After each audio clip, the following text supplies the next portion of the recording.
रात का समय था। आसमान में बादल गरज रहे थे और सड़कें सुनसान थीं।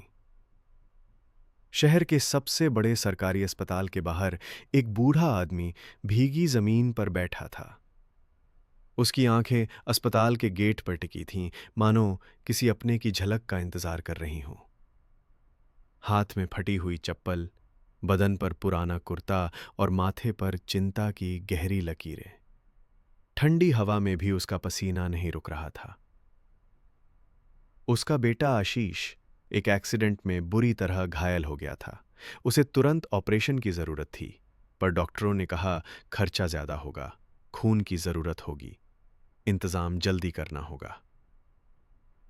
रामनाथ, जो खुद अपनी दवा के लिए भी दूसरों की तरफ देखता था, अब बेटे की जान के लिए खुद को बेच देने को तैयार था। वक्त कुछ साल पीछे चला गया। वही आशीष जो बचपन में अपने बाप से लिपटकर सोता था, वही आशीष जिसने बड़े होते ही बात की गरीबी पर शर्म महसूस की थी। एक दिन गुस्से में बोला था, आपने क्या किया जिंदगी में? न पैसा कमाया, न नाम। मैं जब बड़ा बनूंगा तो किसी से झुककर नहीं मिलूंगा। और फिर वो शहर चला गया। नौकरी मिली, पैसा आया, रिश्तेदारों के बीच रुतबा बना। लेकिन उस रुतबे की भी एक कीमत थी, अपने पिता को भूल जाना। रामनाथ हर त्योहार में आशीष का इंतजार करता, हर बार सोचता इस बार जरूर आएगा। मोहल्ले वालों को दिखाने के लिए मिठाई का डिब्बा लाकर रखता, लेकिन हर बार वो डिब्बा सूखा ही रह जाता। गांव के एक कोने में वो बूढ़ा बाप अपने बेटे की कामयाबी का बस नाम सुनता रहा, पर चेहरा नहीं देख पाया।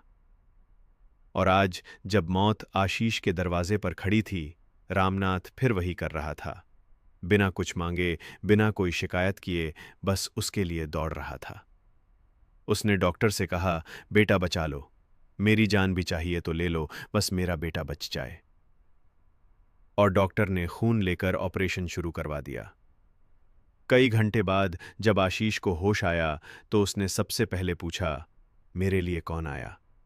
डॉक्टर ने मुस्कुराते हुए कहा, वो आया है जिसे तुमने सालों से देखा नहीं, पर जिसने तुम्हें बिना देखे भी हर दिन याद किया। वो जिसकी फोटो तुमने फ्रेम से हटा दी थी। वो जिसे तुमने गरीब समझकर छोड़ा था, लेकिन आज उसी के खून से तुम्हारी